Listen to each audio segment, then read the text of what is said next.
4 ఎన్నికల తర్వాత ఒక భారీ బహిరంగ సభ నిర్వహించి ఆ బహిరంగ సభలో విశాఖ ప్రజలను ఉద్దేశించి కొన్ని ముఖ్యమైనటువంటి విషయాలు ఒక అంశం మీద మీ దృష్టికి తీసుకొచ్చి అది ఆంధ్ర రాష్ట్రానికి ఎంత ప్రయోజనకరంగా ఉంటుంది అన్నటువంటి విషయాన్ని క్షేత్రస్థాయిలో చెప్పాలనేటటువంటి ఉద్దేశంతో ఈ బహిరంగ సభ నిర్వహించడం జరగబోతుంది. మన ఆంధ్ర రాష్ట్ర పునర్విభజన చట్టం పార్లమెంటులో పాస్ అయిన తర్వాత రాష్ట్ర విభజన అన్నటువంటిది ఇన్ఎవిటబుల్, ఇంకా తప్పదు అన్నటువంటి నేపథ్యంలో మనం రాష్ట్ర విభజనను వ్యతిరేకించాం. మీ అందరికీ తెలుసు, వైఎస్ఆర్ కాంగ్రెస్ పార్టీ రాష్ట్ర విభజనను వ్యతిరేకించింది. గతంలో సమైక్య ఆంధ్ర రాష్ట్రంలో ఉన్నటువంటి 8 కోట్ల మంది ప్రజానీకం ఇంచుమించుగా 2 కోట్ల 50 లక్షల కుటుంబాలు, ప్రతి కుటుంబం కూడా అప్పట్లో ఉన్నటువంటి 2,50,000 పైచిలుకు 2 కోట్ల 50 లక్షల పైచిలుకు కుటుంబాలు ఇప్పుడు విడిపోయినటువంటి ఆంధ్ర రాష్ట్రంలో ఉన్నటువంటి 1,30 లక్షల చిల్లర కుటుంబాలు, ప్రతి ఒక్కరూ కూడా స్వర్గీయ రాజశేఖర రెడ్డి గారి హయాంలో ఏదో ఒక రకంగా ప్రత్యక్షంగా కానీ పరోక్షంగా కానీ ప్రయోజనం పొందినటువంటి కుటుంబాలు.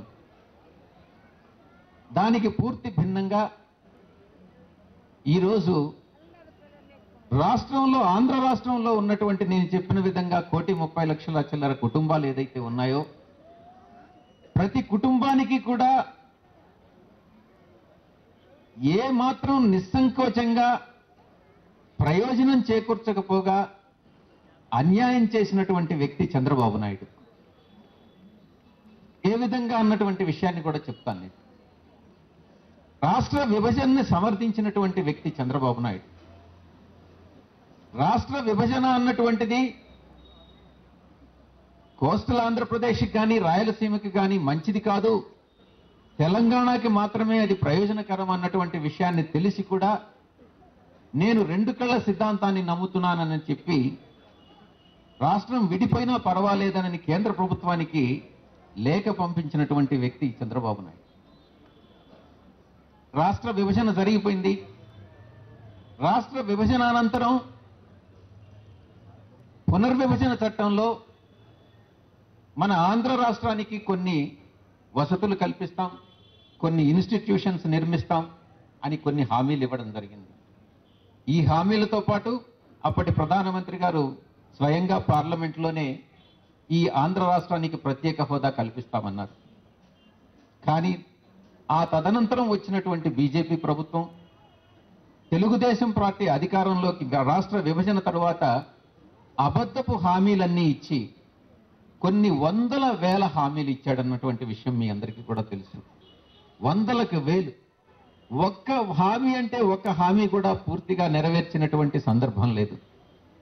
ఉదాహరణకు చెప్పుకోవాలంటే రైతు రుణమాఫీ అన్నారు, పంటల రుణమాఫీ, డ్వాక్రా రుణమాఫీ అన్నారు, ప్రతి ఊరికి ప్రతి గ్రామానికి ప్రతి రోడ్డు కూడా సిమెంట్ రోడ్డు వేస్తానన్నారు. ఏ గ్రామంలో కూడా గుడిసెలు లేనటువంటి గ్రామాలను చేస్తామని చెప్పారు, పక్కా ఇళ్లు కట్టిస్తామని చెప్పారు.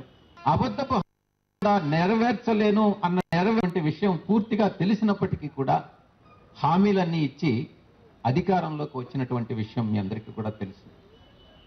ఆ రకంగా అబద్ధపు హామీలు ఇచ్చి ఆ హామీలను నెరవేర్చకపోగా కేంద్ర ప్రభుత్వం ఇస్తానన్నటువంటి ప్రత్యేక హోదా కూడా మాకు అవసరం లేదు, అది సంజీవిని కాదు, ప్రత్యేక ప్యాకేజ్ ఇస్తే మాకు చాలు అన్నటువంటి విషయంతో అన్నటువంటి నినాదంతో ముందుకెళ్ళి ఆంధ్ర రాష్ట్రంలో ఉన్నటువంటి ప్రతి ఒక్క కుటుంబానికి, ప్రతి ఒక్కరి ఆంధ్ర రాష్ట్ర ప్రజలందరికీ కూడా ద్రోహం చేసినటువంటి వ్యక్తి చంద్రబాబు నాయుడు అన్నటువంటిది మీరు మర్చిపోకూడదు.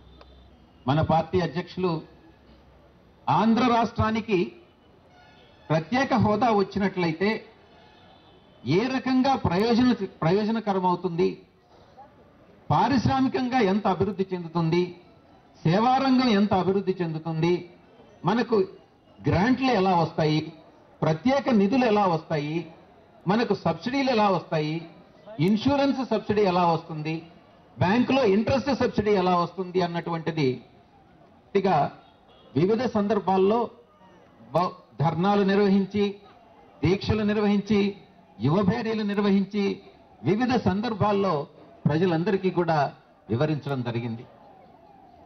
అయినప్పటికీ కూడా ఇంకా కూడా ఈ విషయాన్ని, ప్రజలకు జరుగుతున్నటువంటి అన్యాయాన్ని క్షేత్రస్థాయిలో తీసుకెళ్లాలన్నటువంటి ఉద్దేశంతో ఒక 5-6 మన 13 జిల్లాల్లో ఉన్నటువంటి 5-6 పట్టణాల్లో బహిరంగ సభలు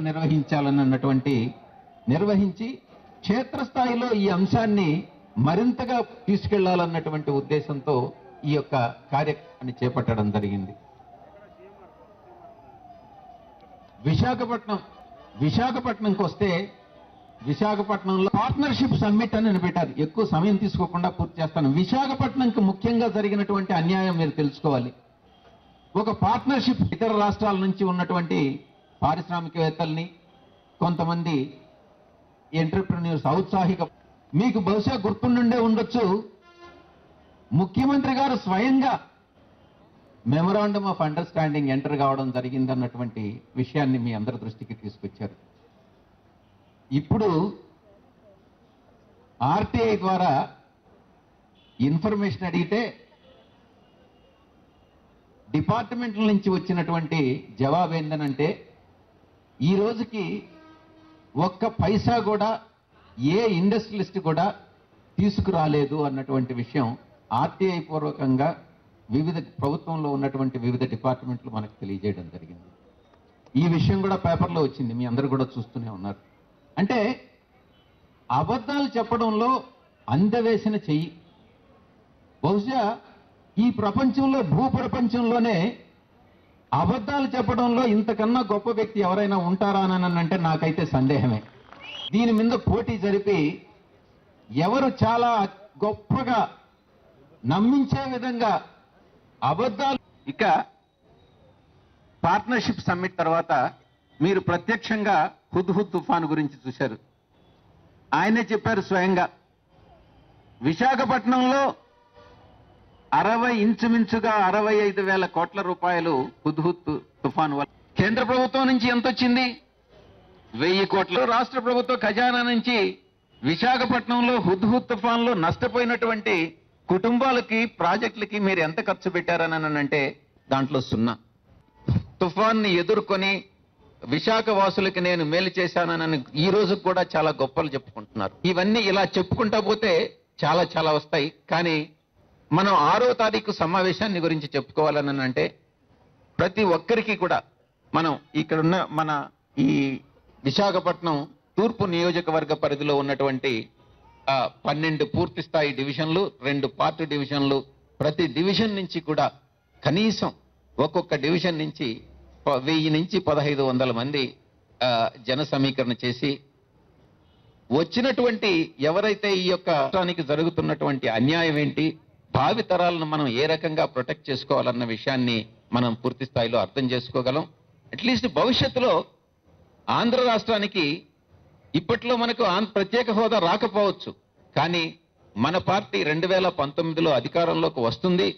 తప్పకుండా జగన్మోహన్ రెడ్డి గారు ముఖ్యమంత్రి అవుతారు. కేంద్ర ప్రభుత్వంలో ఏ ప్రభుత్వం వచ్చినా, ఏ పార్టీ అధికారంలోకి వచ్చినా మన సపోర్టుతోనే, ఎవరైతే మనకు ప్రత్యేక హోదా ఇస్తారని హామీ ఇస్తారో ఆ పార్టీనే మనం సపోర్ట్ చేస్తాం.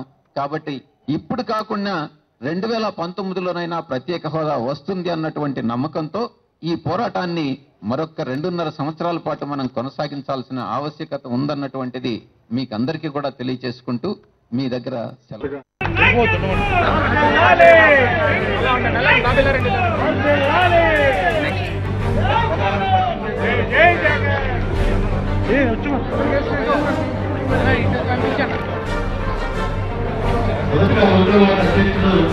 ముఖ్య నాయకులు కూడా వంశీ గారు రోడ్లు అందరూ రావాల్స్తున్నారు. విజయసాయి గారు, అమ్మవారి గారు, నాగార్జున గారు కలిపి చేస్తారు. తప్ప వాళ్ళు ముఖ్య నాయకులతో మీరు బయట వెయిట్ చేస్తూ